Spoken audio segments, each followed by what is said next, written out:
Previously in the Suicide Squad. 1 minute and 27 seconds of opening previously ons. I want to meet the one, maybe two people that are going into the show having not seen the Suicide Squad and ask them, why?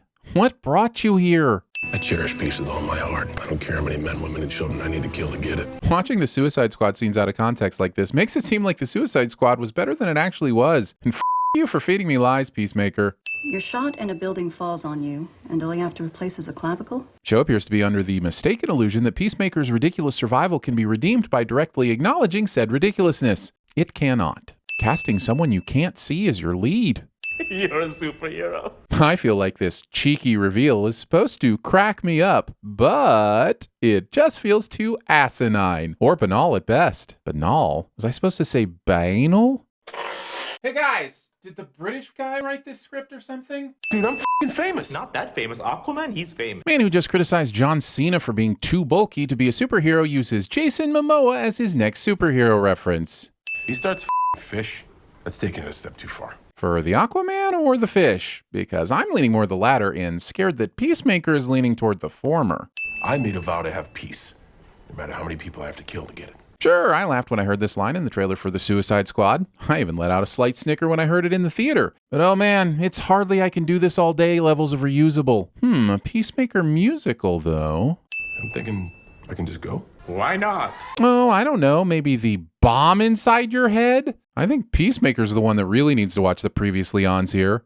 1 minute and 21 seconds of Cena shaking, Patrick pelvising, finish rocking, absolute what the f***ery. And I think I liked it? However, with that being said, this is still a minute and 21 seconds of opening credits, so my hands are tied.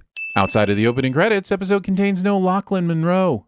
Why do motels still exist? Whoever thought having an outside entrance like this was a good thing? You know what? College dorm rooms set up like this can f*** off as well. And you might ask, but what about apartments, condos, all houses? And I will kindly ask you to f*** off and let me gripe about motels. I thought it was gonna be like James Bond now. Does this look like James Bond to you? I mean, maybe like Man with a Golden Gun era James Bond. What is an octopus anyway? I, along with every Bond fan, have been asking that question for 39 years to no avail. What's wrong? Just worried? Skip. Yeah, this is just a paycheck. It's just for now. You and me and anyone who's ever watched a TV show knows it's not. Thinking doves can be kept in coops. I mean, technically they can, but a lot of doves do not get along. So if you go the coop route, you're looking to get a lot of dove blood on your hands. Just call him a pigeon. Do your Columba homework before designating your nicknames. Having whatever the this is, I'm going with rubber band balls, as a decorative display.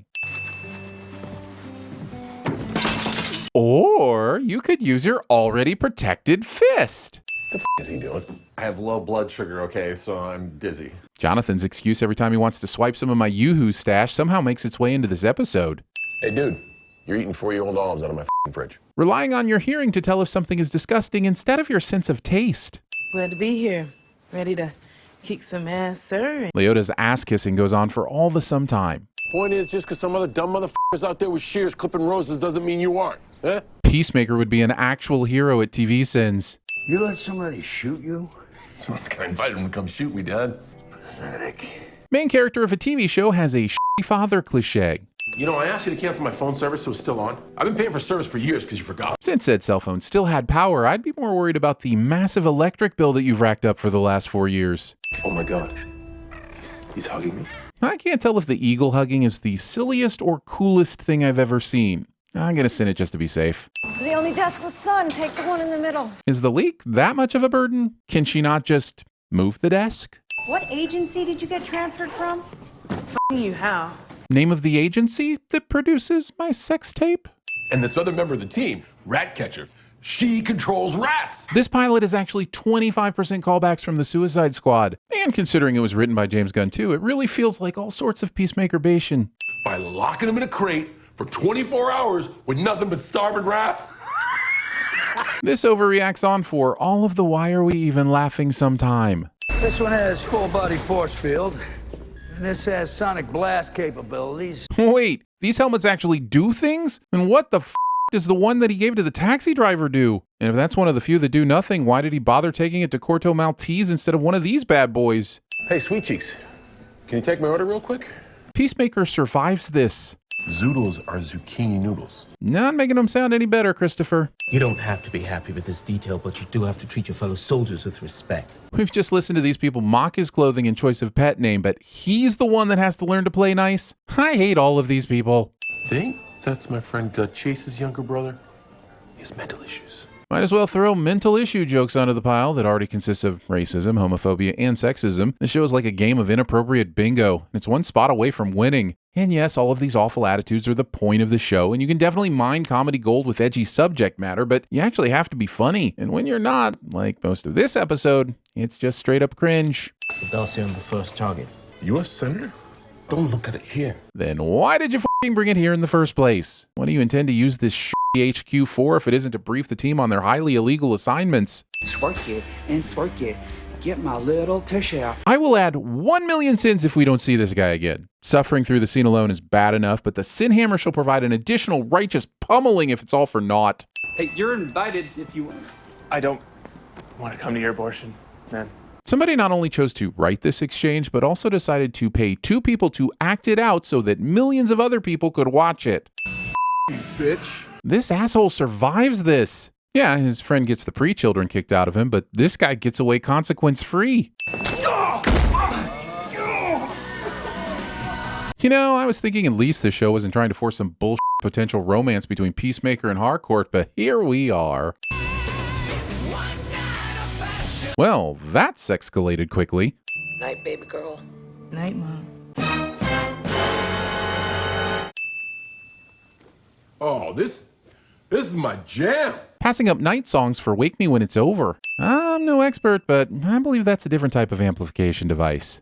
So I went to see my friend. Seriously, what the f*** is this show? Is it a comedy? An action show? An action comedy show with hate speech thrown in to add flavor? Beaded curtains. Since we find out this woman's actually a robot or something that's supposed to kill Peacemaker, I guess they could have arranged the place to fit in more with Christopher's personal interests. The 80s hair, being DTF, having a hair metal vinyl collection, but what the f*** is up with the beaded curtains? Were those even popular in the 80s? That definitely seems more like a 70s thing. And they sure as hell aren't popular now outside of palm reader offices. Why are the beaded curtains? Waiting to make your attack until you're in plain sight of your intended victim. It only took the show a little over 42 minutes to get to some version of fun. Yay. Activate Sonic Boom! Christopher just so happened to pick the helmet that had a specific power he needed tonight to save his life. I mean, what if he'd picked the one with X-ray vision? These spontaneously coagulating stab wounds. Okay, yep, Eagly's getting us sent off. I'm only human, guys. This one will give you scabies.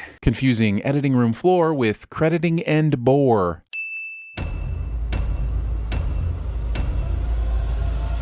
I need the secure packaging of jockeys. My boys need a house. Domestic situation, known as Project Butterfly. Beware, you know what? You're being an asshole, all right? You know what I do with assholes? I lick them. Okay. What can I get you? Hey, you don't have any goldfish crackers up there. Don't mean to be coy. Oh my God, could you at least take your helmet off? You're gonna get dressing all over it. You do not cover your face. You are not Mandalorian. We're like Simon and Garfunkel, and somehow you turned me into Garfunkel. I don't even know what that means. Art Garfunkel. What's wrong with Art Garfunkel? He has a beautiful voice. He's got an amazing voice. He could put a harmony to anything, but what I'm saying is that you turned me into him. Simon controls him. That's because Simon writes the f***ing songs. He's the better one. Scotty doesn't know that Fiona and me do it in my van every Sunday. And his name is John C.